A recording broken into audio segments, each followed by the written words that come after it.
Okay, let's try a few of these practice questions about condensation polymers. Nylon 610 is made from the monomers 1,6-diaminohexane and decane dioic acid. Draw the repeating unit of this polymer. Okay, I would probably start by trying to draw these monomers to begin with. 1,6-diaminohexane. So that means it's going to have 6 carbons, and then we're going to have amino on each side, 1 and 6. Now these would all be CH2s. And so if I'm actually going to draw this, I'd probably go condensed and do CH2 times 6, and then I have an NH2 on each side.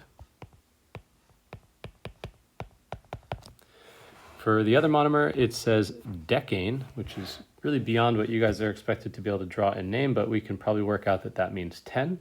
And then dioic acid means it's got 2 carboxylic acid groups on each side. So that's COOH on this side and COOH on this side. Now there's 10 carbons total, but 2 of them have already been accounted for in these carboxyl groups. And so that implies that there's 8 more in between. So that's the other monomer. If I'm going to draw the repeating unit, then I'm going to remove water. So I'm going to remove the OH and the H from between them. And so I'll draw that amide link that I'm going to form here. Everything else is the same. So I get the CH2 8. I get the CH2 6 on this side.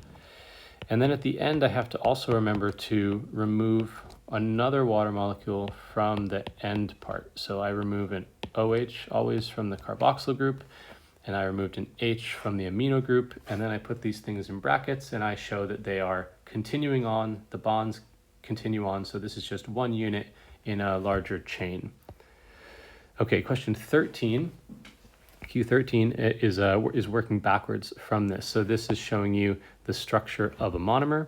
If I want to undo this, I can tell that this one, there's only one monomer. There's not 2 because there's actually no ester group shown in the middle of it, right? I would see like this in the middle of the molecule, but I don't see that. So I only see that there's sort of an ester implied with on either end. So there's the CO, and that goes out. And on this side, there is an O. And so if I were imagining what this looked like repeated, then I would, what's on the left side here, this O would be here in the next unit, and it would look like that, repeating onwards. And so then that would be the second unit. And then there'd be a third one. So this is a polyester, but it's an example of one where there's really only one unit. So I need to add back the water in order to show the actual monomer. So on the right-hand side, I see there's the C to O double bond. So that's where I'm going to add back my OH.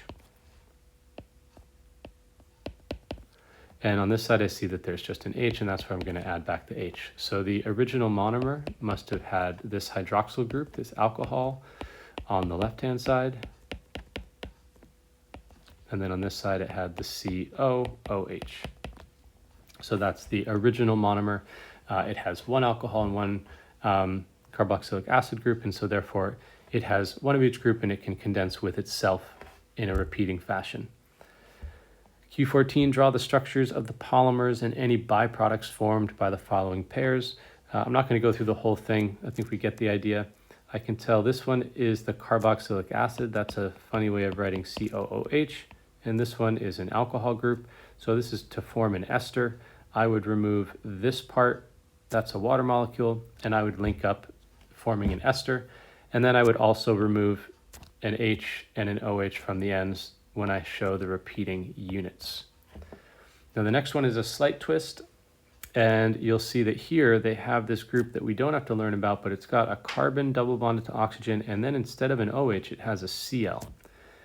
And so this is just, who knows what the IB likes to throw at you, some twists, right? But this would be an example where the byproduct is not water, but in fact HCl. So you'd remove one of the H's here from the N, so you'd have NH left over, and you would remove this Cl from this one, and you'd have the C to O double bond there. And so you'd still make an amide link. It would be the same link, but the things that you would make as a byproduct would be HCl, because there was no second OH group to provide the OH for water. You had an H from the amino and you had a Cl from the other group. You'd then take off this Cl and an H here, and so you'd have your repeating units again like that.